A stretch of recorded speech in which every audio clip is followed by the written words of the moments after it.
¿Qué tal? ¿Cómo están? ¿Cómo han pasado? Tengo un desafío para ustedes hoy. Hoy pretendo que el invitado nos hable de nosotros, de nuestras cosas, de las de ustedes, de las mías, de todos, de nuestros conflictos, de nuestros problemas, de las soluciones que tenemos para esos problemas, de esas cosas que nos parecen a veces normales y que no deberían serlo. De esas cosas que pueden ser muy locas, pero que sin embargo son muy normales. Es decir, cómo estamos constituidos los seres humanos y además de cómo estamos constituidos, cómo llevamos nuestra vida, el nivel de sabiduría que podemos tener para manejar nuestras propias cosas. Hemos elegido a alguien muy importante para que nos acompañe esta noche. Va a ser una buena noche para ver televisión. Me refiero al doctor Ricardo Bernardi. ¿Qué tal, Ricardo? Buenas noches. Hola, Jorge, un gusto estar aquí. Igualmente de recibirte. El doctor Ricardo Bernardi, yo les voy a contar algunas de las cosas de él. Voy a eliminar muchísimas porque estaríamos largo tiempo, pero muy largo, para decir la cantidad de cosas que ha hecho y que hace. Es doctor en medicina, especialista en psiquiatría, psicoanalista titular de la Asociación Psicoanalítica del Uruguay, analista de formación del Instituto de Psicoanálisis de la Asociación Psicoanalítica del Uruguay, ha sido premio FEPAL, ha sido vicepresidente electo de la Asociación Psicoanalítica Internacional, profesor grado 5 y director del Departamento de Psicología Médica de la Facultad de Medicina de la Universidad de la República, profesor titular grado 5 de la Facultad de Psicología, director de investigaciones, por ejemplo, en la Universidad Católica de Pelotas en Brasil, expresidente de la Sociedad Uruguaya de Psicología Médica y Medicina Psicosocial. Muchos de ustedes de pronto han leído artículos que él ha escrito, libros, y ahora está por irse nada menos que invitado a la Universidad de Columbia en los Estados Unidos. Contame un poquito, Ricardo, ¿cómo es eso? ¿Qué vas a hacer a la Universidad de Columbia? Bueno, me llegó una invitación para... ellos hacen periódicamente, invitan a algún, digamos, académico extranjero y hacen una conferencia con esa persona para divulgación interna y a la vez trabajo interno sobre materiales, casos clínicos, problemas teóricos, dentro del Instituto de Psicoanálisis de la Universidad de Columbia. No está mal, ¿eh? Eligen a una persona y te han elegido a ti allí en la Universidad de Columbia, como dices, en la ciudad de Nueva York. ¿Y qué temas vas a llevar? Han habido antes 2 latinoamericanos, pero la mayoría son europeos y norteamericanos. Es un gran reconocimiento. ¿Y qué vas a llevar concretamente? ¿Tenés ya pensado qué les vas a plantear? Sí, el tema que creo que a ellos les interesa mucho una tradición de pensamiento de América Latina que ahora ellos la están desarrollando allá, pero que acá viene de los orígenes, de los años, yo te diría, de mitad del siglo pasado, cuando nace el psicoanálisis, nace con una idea que hoy día es totalmente actual, y es que nosotros somos, nosotros por nuestro mundo interno, pero nosotros por la forma como nos relacionamos con los demás. Claro. Es la noción de vínculo. Allá hay algo que se llama psicoanálisis, que tiene mucho empuje en este momento, que se denomina psicoanálisis relacional, intersubjetivo, sí, interpersonal, sí, y que hace relación a esta doble vertiente del ser humano, que voy a hablar ahora un poco más si tengo oportunidad. ¿Cómo no? Que es que nos definimos por la relación hacia adentro, hacia nuestra subjetividad, sí, y también hacia afuera. Eso está muy bueno y yo ya me lo voy a anotar para que de alguna forma aparezca en el diálogo de esta noche. Tu experiencia debe ser de la experiencia del consultorio, ¿no? Si te preguntara, la experiencia del consultorio debe llevarte a la convicción de que vivimos en un mundo infeliz, de seres infelices o de seres que no sabemos ser felices. O que somos felices, pero no sabemos que lo somos.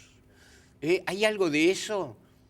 En la mitad de lo que decís es cierto. La experiencia del consultorio te da una cara de la moneda. Hay un trabajo que se llama La ilusión del clínico, y es que generaliza lo que ve en su consultorio como si eso fuera todo el mundo, claro, el universo. Ahora, en el consultorio también es verdad que uno ve no solo el momento de sufrimiento o de desgracia, de sentimiento desafortunado, pero también ve los movimientos de mejoría. O sea que uno tiene un poco las dos cosas. Pero yo trabajé mucho tiempo en la Facultad de Medicina, en el Hospital de Clínica, en muchos otros contextos, en lo cual también vi otros lados, que no eran necesariamente felices. En toda institución hay rivalidades, pugnas de poder, lucha. O sea, vi felicidad e infelicidad en un lado y en otro. Claro. Sobre los sufrimientos, uno piensa, bueno, las personas que están enfermas, que tienen patologías, ¿verdad?, pueden sufrir. Cuando perdemos un ser muy querido, lo sufrimos. También lo queremos después, a medida que pasa el tiempo. Después hablamos del duelo de repente. Es un gran tema. Ahí está, es un gran tema. Podemos pensar que el sufrimiento, por ejemplo, de una familia que se termina, que es un sufrimiento muy hondo en muchos casos, ¿verdad? Sí. En muchos casos, en otros no, pero en muchos casos sí. Pero, ¿qué otras cosas pueden causarnos sufrimiento que sin embargo son menores, o podemos considerarlas como menores, pero sin embargo nos trabajan internamente y nos van oxidando? Ahí tenemos como un abanico que va entre aquellos casos en los que el sufrimiento, que puede ser, como tú decías, desgarrante, está muy como en relación con una problemática, un problema, una situación vivida que a veces son terribles. Tú decías la pérdida de un familiar, de alguien muy cercano, las situaciones de rotura de pareja, las situaciones de enfermedad física, a el otro extremo en el cual algo pasa, que hay un amplificador dentro nuestro que acentúa terriblemente el sentimiento de malestar, lo llamamos disforia a veces, que es esa sensación de algo insufrible que está por dentro y que no guarda relación con motivos externos. Uh-huh. Entonces tenemos un abanico entre lo que es proporcional, comprensible, y que de alguna manera tiende a atenuarse con procesos de duelo, y aquellas causas internas de sufrimiento que son de múltiples orígenes, que no se arreglan con el tiempo y que tienen más que ver con la manera como la personalidad, la persona se organiza a sí misma y a su modo de estar en el mundo. Claro. ¿Hay personas que inconscientemente se niegan a ser felices? Sí. ¿Por qué? Por ejemplo, ¿por qué? Eso es una enorme pregunta. Y que tiene hoy día, se está abordando, bueno, desde el lado clásico del psicoanálisis. El psicoanálisis, por ejemplo, destacaba personas en las que el sentimiento de culpa es muy fuerte y no se permiten ser felices. O en las que inconscientemente se ponen condiciones como para ser feliz. Poder con todo, lograr ciertas cosas que a veces nunca se logran. O que sienten, por ejemplo, una sensibilidad extrema a que los demás aprueben o elogien, que nunca llega como se espera. O sea, hay factores psicológicos. Hoy día también las neurociencias están colaborando y ven de que a veces eso se une, porque lo otro es que el cerebro... Vamos a decirle a mi tía qué son las neurociencias. Ahí está. Para que entienda. Ahí está. Es el estudio del cerebro y hoy día se sabe que nosotros sentimos, no solo con el cerebro, sino con todo el cuerpo. Aquello de lo siento en el corazón es verdad. La sensibilidad del ser humano es con todo el cuerpo, pero sin duda todo se reúne en el cerebro y el cerebro juega un papel central. Pero no hay que olvidar de que la sensibilidad está en todo el cuerpo y respondemos a una emoción con efectos a veces en el estómago, en el corazón. Por eso los antiguos ponían el alma en el corazón o en el estómago, etc. Y entonces las neurociencias son el estudio del cerebro. Bien. Que antes se hacía muchas veces, en el siglo pasado, si vamos, o al comienzo del siglo pasado, el cerebro se estudiaba cuando la persona se moría, que se podía mirar al microscopio. Sí. Pero hoy día tenemos aparatos, ya están acá en Uruguay, en los que podemos ver el cerebro funcionando en vivo. O sea, nosotros estamos hablando y podríamos ahí en una pantalla cada vez más tener imágenes de lo que pasa en nuestro cerebro. En un congreso psicoanalítico en Nueva Orleans en el 2004 que me tocó organizar, Sí. justamente invitamos a Damasio, que es un investigador de primer nivel y que en aquel momento estaban empezando las imágenes de lo que se llama resonancia magnética funcional, que es como la resonancia magnética que todo el mundo se hace, pero en vivo y en directo. Va mostrando los cambios que van ocurriendo en la circulación cerebral en el momento. ¿Hemos aprendido a leer, digamos, esos cambios que se registran? Bueno, entre lo que leemos zonas que se activan o se apagan. No sé si me explico. Qué extraordinario. Estamos hablando contigo sí, y yo pudiera, si estuviera viendo, vería. Y cuando hablas, aquella zona de allá se pone de otro color. Porque esto mide colores, ¿no? Pero colores quiere decir cantidad de sangre que pasa. Si te pones triste, veo que ciertas zonas de la base y ciertas zonas del lóbulo, de la parte frontal inferior y sobre todo el cuerpo calloso se empiezan a apagar o a cambiar. Entonces, vamos teniendo imágenes en vivo de lo que está pasando en el cerebro. Pero, ojo, antes pensábamos que el cerebro las causaba. Y ahora nos damos cuenta que el cerebro cambia porque nos ponemos tristes. A ver si me explico. Sí, cambia la causa todo. de la tristeza no es el cerebro. No, el cerebro refleja, como dijo un investigador famoso, Leduc, el cerebro refleja quiénes somos. Se convierte en quienes somos. Qué fantástico. Ahora, el cerebro se modifica por nuestra experiencia y se modifica también por psicoterapia. Pero es más complicado todavía, porque antes pensábamos que la parte hereditaria, los genes, sí, y por eso esto tiene que ver con la evolución y con un montón de temas, los genes nos determinaban. Una enfermedad genética era una enfermedad que, desde que nacíamos estábamos condenados a ella porque algo así como el código que nos organiza, el hardware de nuestra computadora, iba a hacer que esa enfermedad ocurriera. Ahora sabemos que los genes se prenden o apagan, se pueden prender y apagar, todavía no los manejamos como un teclado, pero en parte ya sí, por factores ambientales. O sea que lo que está pasando en esas experiencias de la persona pueden activar o desactivar ciertos genes.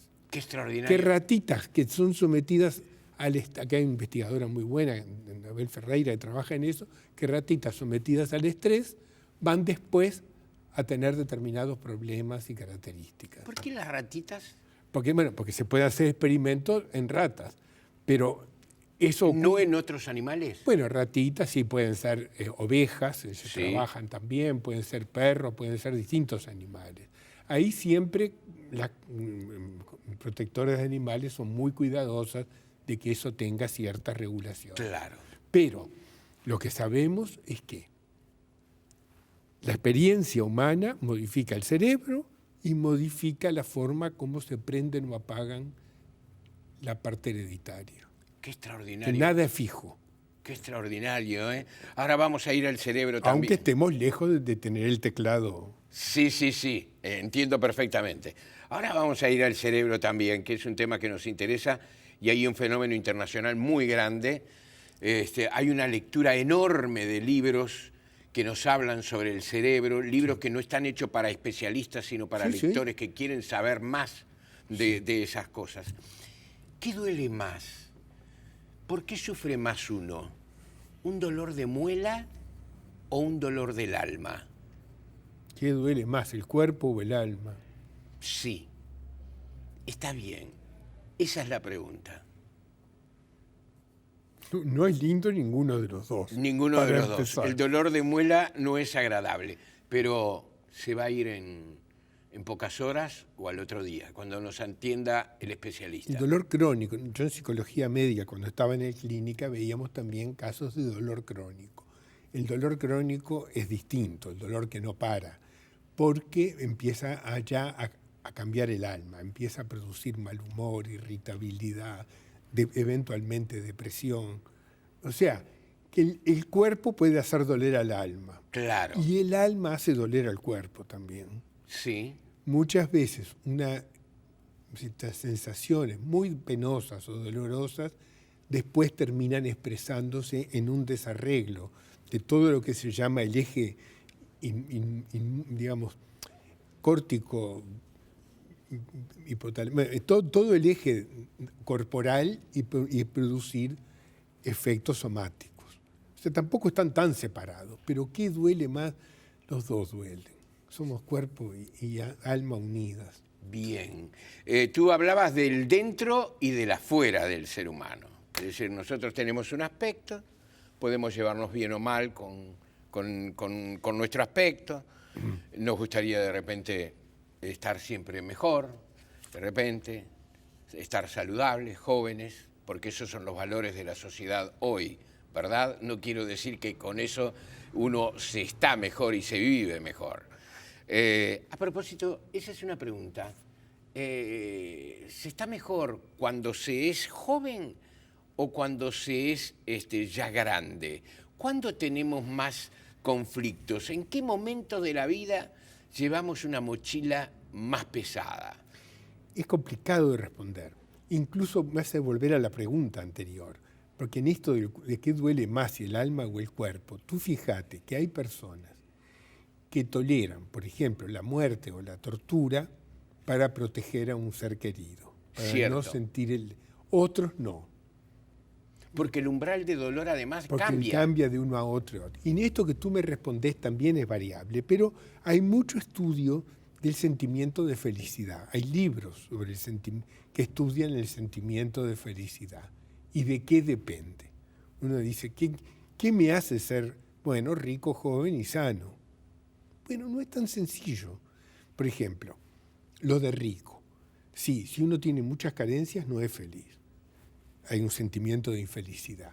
Aumenta el poder cumplir necesidades básicas. Aumenta el sentimiento de felicidad. Llega a cierto punto, se estabiliza.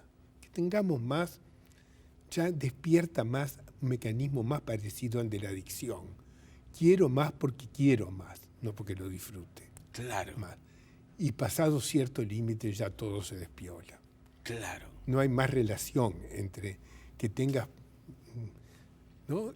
Cuando estás en ese 1% de la población que tiene más que el 99% restante, 1 millón más o 10 millones más no cambian mucho y en cambio despiertan apetitos y locuras muy peculiares. O sea que hay una zona que es la de estabilidad. Con la juventud y el tiempo pasan también cambios parecidos, porque uno dice, qué lindo ser joven, pero el joven tiene mucha angustia sobre su futuro, sobre su... Adolece. Vive momentos de incertidumbre. Hay un momento de plenitud en la que esto tiene que ver también con la capacidad de organizarse cuando hay metas que se van cumpliendo. Ese es un momento generalmente descrito como de mucha plenitud. Por eso te digo que es... Ricardo, ¿por qué lo que nos hace inmensamente feliz en un momento, luego, con el paso del tiempo, puede ser que nos deje de hacer feliz, de hacernos sentir personas felices? Lo de Bauman, ¿no? Los sentimientos líquidos, los sentimientos que son pasajeros, el amor que se agota, los gustos que se modifican. ¿Por qué lo que nos hizo feliz en un momento, no siempre quiere decir que esto ocurra a todas las personas, estamos hablando de... Pero ¿por qué hay personas, muchas, a las que aquello que le hizo feliz en un momento deja de hacerlo feliz? Esto está, digamos, ahora lo estamos, como tú citabas Bauman, pero era muy sabido por los escritores, pensemos en Shakespeare, o por los, digamos, que se dedicaban a la vida interior. Esos cambios en los que una persona, no digo solo en la tradición cristiana, en la budista, renunciaba a todo y ya nada de lo que le importaba antes pasa a interesarle, pasa a tener otros valores, se convierte en otro. Y pasa, por ejemplo, como en los místicos, a pedir el dolor o la enfermedad como modo de acercarse a Dios. O sea que todo depende mucho de los valores que organizan la vida de una persona. Claro, pero no solamente de valores, perdón, Ricardo. Encarnados, valores. Claro, claro. Yo estoy hablando también de sentimientos, Sí. del desamor, por ejemplo. Sí. El desamor después del amor sincero, de ese que realmente te ha hecho hacer muchas cosas en la vida y pensar que eso es de pronto el piso, la pista de aterrizaje de tu existencia, que allí está tu lugar en el mundo. Y de repente eso no es así, de repente empieza a notarse que algo pasa y entonces llega el desamor. Gran tema el amor, ¿eh? Sí. Ahora, ¿es una cosa única el amor? Mirá, es curioso, las neurociencias, es el estudio ahora del cerebro, va coincidiendo con lo que describían poetas clásicos. Cuando decimos amor, nos estamos muchas... El amor circula por el cerebro por pistas distintas. ¿Ah, sí? En general se juntan 3 sentimientos. Uno, el más fácil de identificar, el enamoramiento, sí, que tiene algo de adicción, va por pistas parecidas. Es una necesidad imperiosa del otro, no se lo puede soltar, hay adicción al otro. La pasión. La pasión. El quimismo sexual, que no va por el mismo camino. La pasión puede ser platónica.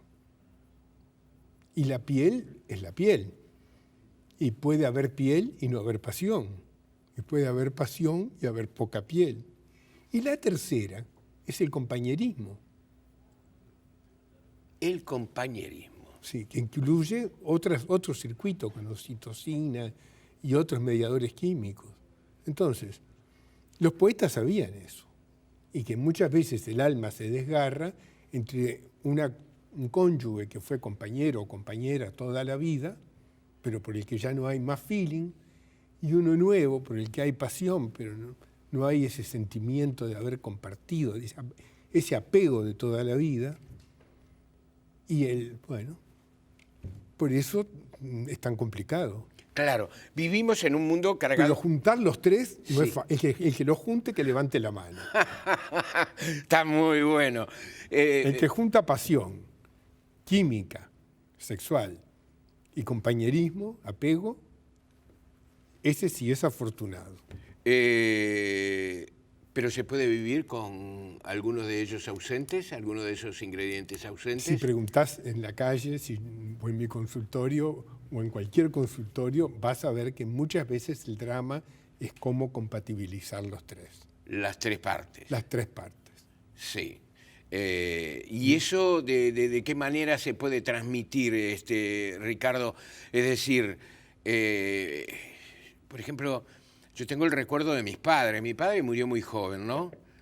Pero yo tengo el recuerdo de mi padre y yo estoy seguro de que ellos estaban enamorados. Toda la vida. Pero murió muy joven mi padre.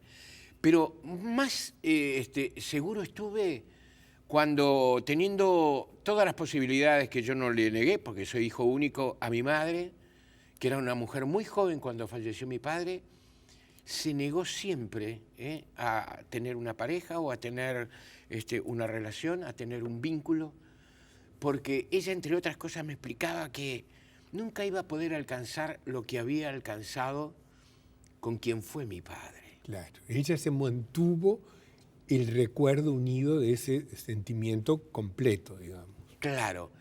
Y yo pienso, bueno, pero entonces, esas cosas que da la vida, esas experiencias también que da la vida, esas cosas que nos caen como un rayo, en este caso fue una enfermedad, ¿no? ¿No cambian también, no modifican, no hay factores externos también que actúan mucho? Sí, claro, claro. Estamos hechos en un intercambio entre adentro y el afuera. Pero en algunos casos, como tú relatabas, el peso de la experiencia interna, la fuerza del recuerdo, gana.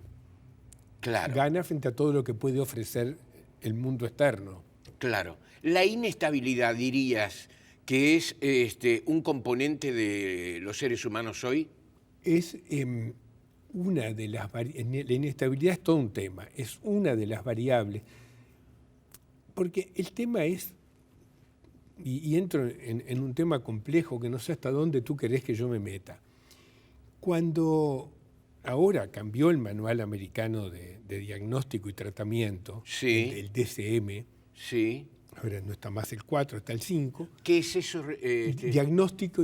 Manual de Diagnóstico y Estadística de los Trastornos Mentales. Ahí está. Muchos critican diciendo, bueno, pero eso es etiquetar a la gente, no hay que etiquetarla. Sí, se puede usar mal y se puede usar para etiquetar. Pero tampoco somos tan únicos que no nos parezcamos entre nosotros y hacer categorías de problemas sirve. Pero lo que hubo fue como una propuesta de prestar mucha atención al grado de conservación o no de las funciones básicas de la persona. Y en esa propuesta nueva, que a último momento no se animaron a introducirla, ¿verdad? Te voy a hablar un poco más de las complicaciones de ese tema, no se animaron a introducirla, quedó como alternativa, como opción alternativa y sobre todo para el futuro, pero como modelo alternativo. Lo que trata de evaluar es cuáles son las estabilidades básicas en la vida de una persona. ¿Y cuáles son? Ellos tomaron 4 características, 2 relacionadas con uno mismo y 2 relacionadas con el otro. A ver. Con la relación con el otro. Con uno mismo, ¿cuáles? El sentimiento de identidad, de saber quién es uno. No. ¿Y llegamos a saberlo alguna vez? Lo que llegamos es a tener grados distintos de confusión sobre eso. Ahí está. Está, perfecto. Está respondido. ¿El segundo? El segundo es tener lo que llaman autodirección, rumbo en la vida. Una orientación. Como ¿Hacia dónde vamos? Hacia dónde quiere ir. Que no quiere decir ir hacia ese lugar. Es ir en la vida hacia donde quiera. Saber hacia dónde quiero ir. Qué bueno. Los otros 2 factores son en externos. Relación con el otro. Ahí está. Son la capacidad de empatía y la capacidad de intimidad. Empatía es entender y ponerse en el lugar del otro. Ese es el primero. Contemplar los intereses del otro y poder llegar a un equilibrio entre los del otro y los míos. El mundo está lleno de ejemplos de que no lo practicamos De que no mucho. es nada fácil. Exactamente. Y el segundo era, me decía... La capacidad de intimidad. A ver eso de la capacidad de intimidad. Claro. Es la capacidad de generar con el otro relaciones de cercanía y mantenerlas y tolerarlas y que haya una relación de cuidado o respeto mutuo. Sí. No parece nada sencillo. Parecería que no. No. Te digo más, en una clase que di en una universidad sobre esto, yo expuse esto. Y un alumno con una pinta, era un estudiante de posgrado, pero muy moderna, me levantó la mano y me dijo, ¿y qué tiene mejor la empatía y la intimidad que un mensajito y un touch and go? Sí, el touch and go. ¿Por qué es mejor la intimidad, generar intimidad, que un touch and go? ¿Y qué le dijiste? Le dije, mira, si preferís el mensajito y el touch and go, porque te gusta más, todo bien. Pero si no sos capaz de empatía y de intimidad, tenés un problema. Claro. Una cosa es que prefieras, otra que no puedas. Claro. Si no podés mantener una relación de intimidad sin sentirte asfixiado, o sin querer usar al otro, o sin querer manipularlo, o ponerlo a tu servicio, o que sea lo que vos querés que sea, si no podés reconocer al otro como otro y tener una relación recíproca y mutua y poder crear una relación, terminarla si hace falta, mantenerla, separarte si tenés que separarte. Si no podés hacer todas estas funciones ligadas a la intimidad, bueno, tenés un problema. Claro. Ahora, si las tenés, podés, pero tenés ganas de probar lo otro, todo bien. Ricardo, vivimos en un mundo donde crece la cantidad de gente que vive sola. En algunos casos por edad, es decir, ya estamos en la 4ª edad, ya no se habla de la 3ª edad. En términos sociológicos se está hablando de la 4ª edad, sí. ¿Verdad? Entonces, eso prolonga la vida y hace que mucha gente quede sola. Irremediablemente sola o porque prefieren estar solas. Hay una soledad también de los jóvenes que quieren vivir solos y temprano en su vida, quieren salir de casa. Es su propia vida, dicen. A veces están preparados para hacerlo, a veces puede ser que no estén preparados para hacerlo. Pero hay mucha soledad en el mundo, uno lo siente en la literatura, lo siente en el cine, lo siente en la pintura. Tal vez si recorremos la historia del arte universal, que es una de las pistas más grandes para dejarnos constancia de cómo somos los seres humanos en un cierto momento de la vida, nos demos cuenta que la soledad ha sido un factor permanente en la historia del ser humano. ¿Hay una soledad buena? ¿Hay una soledad gratificante? Como decía un psicoanalista, es distinto estar solo a sentirse solo. Quiero decir, un joven que está sintiendo su sentido de autonomía quiere la soledad como un logro que le va a permitir la aventura. Desafiarse a sí mismo. Desafiarse a sí mismo, ponerse en riesgo, que no le rompan su paciencia, que lo dejen hacer lo que quiere. Eso son todas las vías que llamamos adrenérgicas, de búsqueda, de sistemas cerebrales de búsqueda de lo nuevo, de la emoción, que hace que la soledad pese muy poco porque lo que importa es la aventura y el nuevo estímulo. Sí. Está solo, pero no se siente solo porque se siente a la búsqueda de un nuevo episodio. Además, muchos de ellos saben que pueden volver con papá y mamá si no se sienten bien. Eso es lo otro, que una cosa es decir que estoy solo, pero seguir teniendo el hotel con la habitación disponible. Exactamente. Que no se corte... All inclusive. All inclusive. Que no se corte ni el lavarropas ni la cocina. Claro. Esa es otra cosa. Claro. Pero también es cierto que hoy día hay más mochileros. Que realmente se arreglan solos durante largos periodos, quieren ir y trabajar en Dublín o en Nueva Zelanda o en... ¿no?